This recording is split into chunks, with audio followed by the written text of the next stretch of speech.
Welcome back to another edition of Shining with KimchiRednecks. So, now, if you're old like me, when you was growing up, you heard of the mythic double distilled Russian potato vodka. And if you're unlucky like me, when you got old enough to go to the liquor store and look for said vodka, the options there weren't getting it. Popov is not it. Sorry, Popov.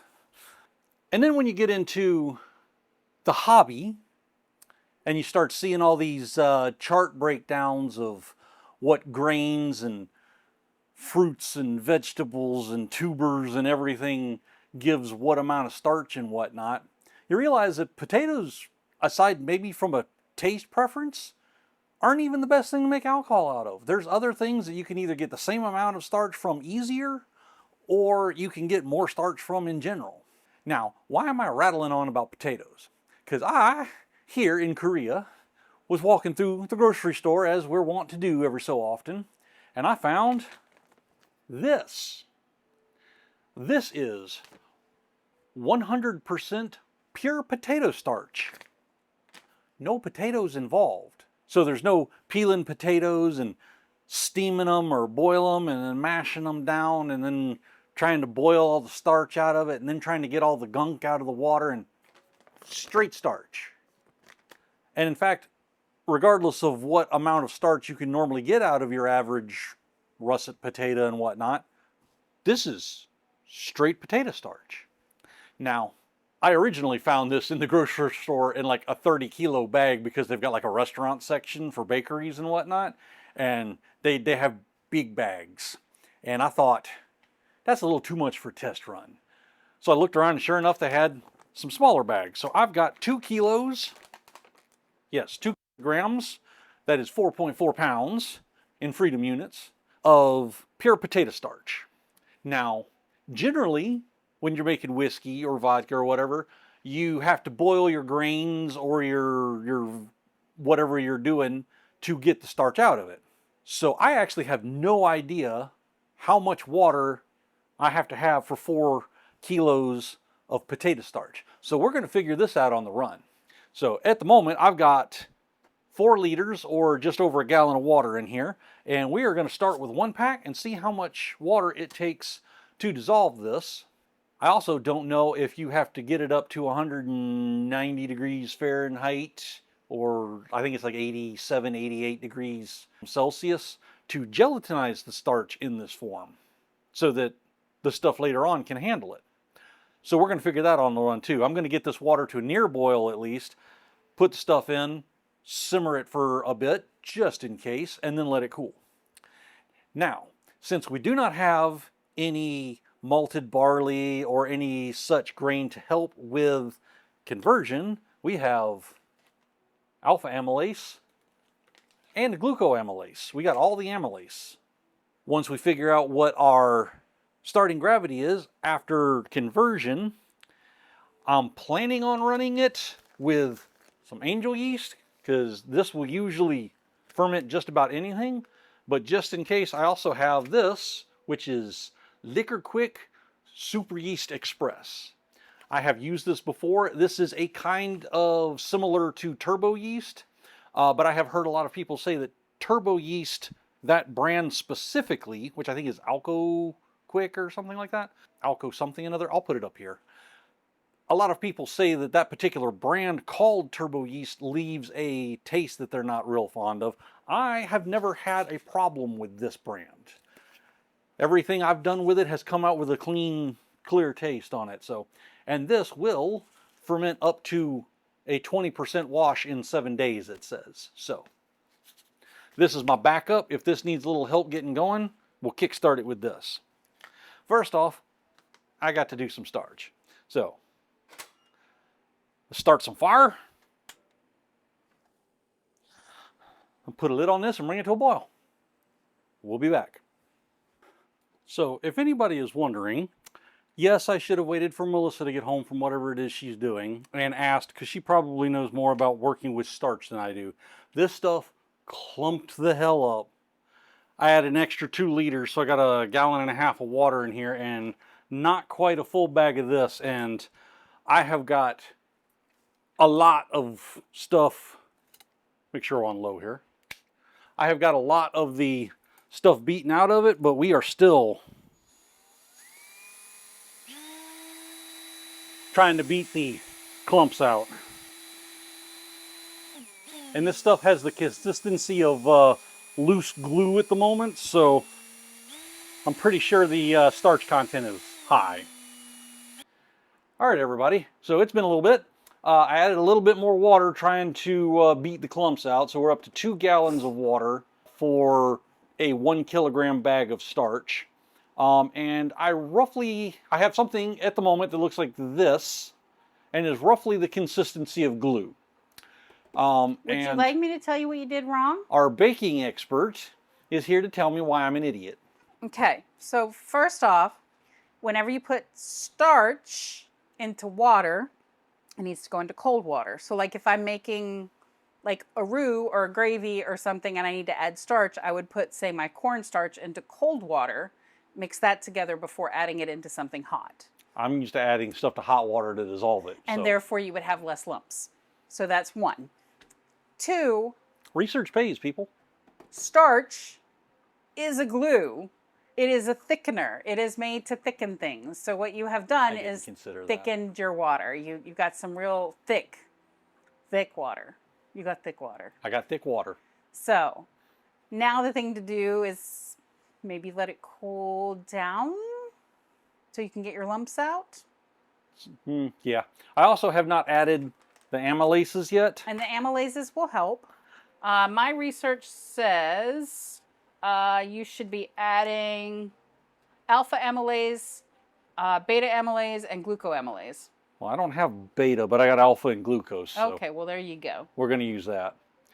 Also, I know that my yeast mix here, the angel yeast, also has some amylase stuff mixed in it, so that'll help too. That's what my research said, and that was just FYI. All that took me less than a minute to find. She bothered to look it up. I decided to YOLO it. But to be fair, that is research for corn starch, not for potato starch, so a little bit different. And the guy who was doing that was doing a rainy day project. Even though it's not rainy, I guess that's your rainy day project? Yeah. And his numbers were in cups. So he did like 2 cups of starch to 5 cups of water. And I'm on a larger scale? I'm in kilograms and liters, so I might have to do some conversions. But yeah, we're going to let this cool down a little bit. I'll try and beat some more lumps out of it with my trusty, what should I even call this? Mixinator? I'm going to call it the mixinator for now. With my trusty mixinator, I'll try to beat some more of the lumps out. And then we will add some amylase and see if it turns into something resembling something we can ferment. Yay! And are you going to continue to do these silly projects without your expert available who does the research? Sometimes. Because damn it, where's the fun in always having research and help? Sometimes you just got to fly by the seat of your instincts, whether you fly into the side of a mountain or not. Here's my question. Did you consult with the moonshine helpers who were here? Did you consult with May May and Min Min before you made these choices? No, they were standing there staring at me wondering why I hadn't made their dinner yet. Anyway, we'll see you in a little bit. Okay, update. I'm an idiot and I did the whole thing wrong. So, okay, all right, no. He was uninformed.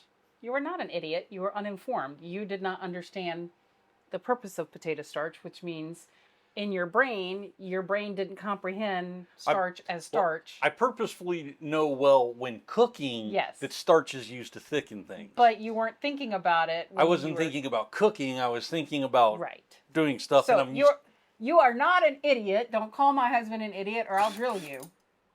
Anyway, I'm used to having to use hot water to dissolve things, and starch is apparently the exception to that rule. So now we are going to do what? We are going to start over because the last bucket was glue. Basically turned into glue, and then when I added some extra amylase to try and dissolve it down, I basically wound up with Jell-O at the bottom and some weird milky solution. And now it's gone. We got rid of it. So let's move on. That never got past 1.02 on the starting gravity. So it was a fail, and now we're moving on. Didn't work at all. All right, what are we doing? We're going to retry this.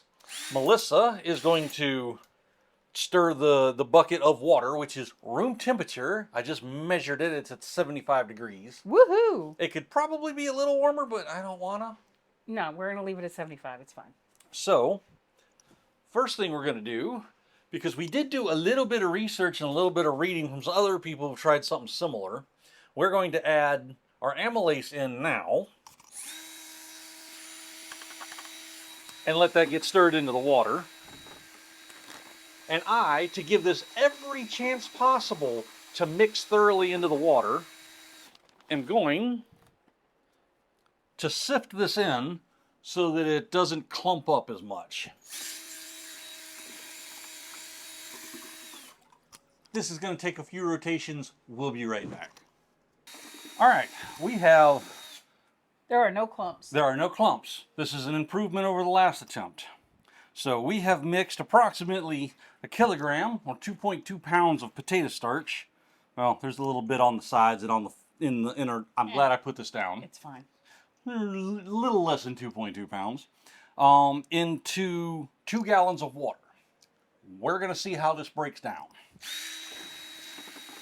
We're going to keep giving it a good stir for a little bit, but we'll let this sit for a couple hours, let the amylase work on it, and I will give you an update on what it looks like and if this is just a complete fail or if we can proceed to the next step. So, hold on. All right, it has been about 2.5, 3 hours since we mixed this up with the amylase, both alpha and glucoamylase. I don't have any beta amylase. Mixed in with the potato starch here, and according to my hydrometer, I have even less than I did last time. Starting gravity is a flat 1.0. I at least got 1.02 last time. So I think I'm going to have to count this experiment as a fail. I don't think using straight starch, potato starch works. Apparently it's not actual like starch from the potatoes that you would get if you just took the potatoes and like cooked them and mashed them and drained them out and used the sparge water. So, boo. It's not often we get a complete fail, but this one's a complete fail. It's even a double fail because I screwed up on the first one. So, I'm going to clean up, pour this out, and we will see y'all on the next experiment. So, like, subscribe, do the internet stuff. We'll see y'all around. Call it a midlife situation, a moonshine mindset vacation.